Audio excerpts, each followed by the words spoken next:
Welcome back, explorers of the Deep Desert. This is your Deep Desert map review for the week of July 1st. Here we are looking at the newly updated version of the map. As of last week, we did get half of our map taken up by PvE areas, and I know I didn't update it last week, but this is because they dropped it in the middle of the week and I had other things that I had to do, so I had to kind of avoid not getting into that. As always, make sure that you are down here in the A running all of these labs. You want these labs. These labs are going to give you 180 intel points every single week. So even if you are not interested in the Deep Desert, you should at least be interested in running these labs because you cannot die. It is all PvP all the way through, and you are getting 180 intel points every single week just by running these labs. Not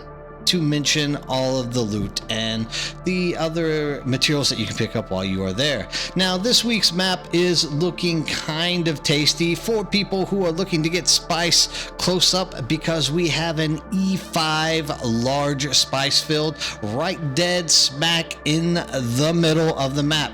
This will probably be a pretty hot zone that you are going to need to be careful, but hey, you know what? If you have time, you need to jump in there. You need to try to get all of the spice that you can from this area and then try to get it back to your home where you can process it and you can start building all those fabulous Mark 6 thingy-majiggers. Not to mention there is another 2 large spice spawns, which is the usual for this weekly reset. H is holding both of those, one in H8, one in H2. So make sure that you are keeping H2, H8, and of course E5 in mind because this is where the big spice goes. Everything else is just small little knickknacks that you can pick up as you see floating around. If the big ones have not spawned, always remember to go look for these small ones, but there isn't much in the safe zone, so don't expect there to be a lot of safety.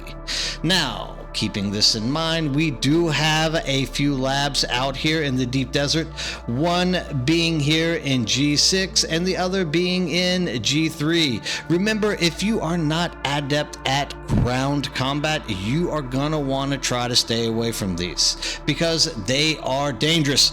All week long we were out there fighting. We never got a lab uncontended. Everybody was always contesting us inside of them, and if you were not able to beat them, they were walking away with the goods, or vice versa. So Deep Desert map labs are going to be the hotspots for ground PvP. If you think that you have what it takes, jump out there and try, but I definitely wouldn't be doing these things solo. Make sure to bring a few of your friends along. There is one other honorable mention down here in E2 where we can see there is another lab that you can be running. I'm not sure if this one is actually on the safe side or not. I'm gonna guess that it's gonna be on the safe side, but if it's not, once again, just keep in mind, be careful. Don't go to these things alone. It is easy to get hurt out there. As for our rocks and minerals, they are not making it easy. Everything that you want to get in terms of stravinium and titanium, you are gonna have to float deep for. And speaking of which, I'm gonna guess that if you are gunning for in-game mats such as titanium and stravinium, you are going to want to go out here to I2. I think this is probably going to be the safest. You'll probably find some people out here farming this large sand burst, but I don't think that they are going to be flying up here checking on little guys floating around with their scouts trying to pick up this stuff. Remember, if you take your assault out there, you are asking for a hurt because assaults are very slow. But either way, you'll still be able to get out there and get something done. As you can see, the other really big chunks of rock minerals that you are finding out here are always going to be situated this week next to a big spice plume. So spice plume here, very big. And of course, you have these 2 little mediums, but nobody's really going to go for them all that often unless they're out there doing it. That's why I'm trying to say, if you are gunning to pick up the stuff to make your in-game mats with stravinium and titanium, I-2 is probably going to be your best chance to get out there and do it. Of course, you are right next to this large spice cropping, but I don't believe that it will be too much dangerous. If you can fly maybe all the way down I till you get to I and then take a right into 2, that might also be a pretty good choice for you to be jumping in. Keeping this in mind, the quality places that you are going to want to probably more than likely be building your base, I'm going to do this in red, is going to be right here, E2. I find this to be an extremely hot area for you to put a fob in. Not only does this have a lab that you can probably sneak around and get into just by chance, but you are also opening yourself up to easy access to the big spice plume, not to mention a single block that has all of the in-game ores in it.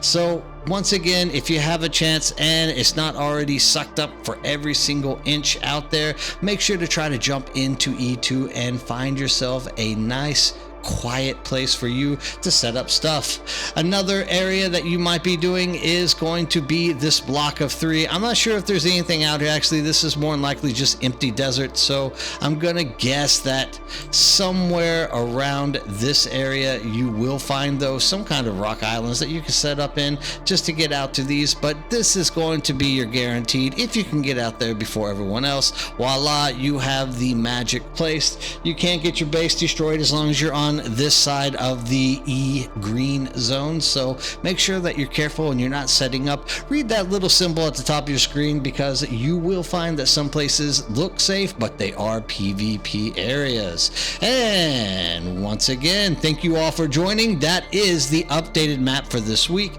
I hope everybody has fun and gathers all the mats that they need. Tune in again next week for the updated map. This is Nerdbird, and thank you for watching.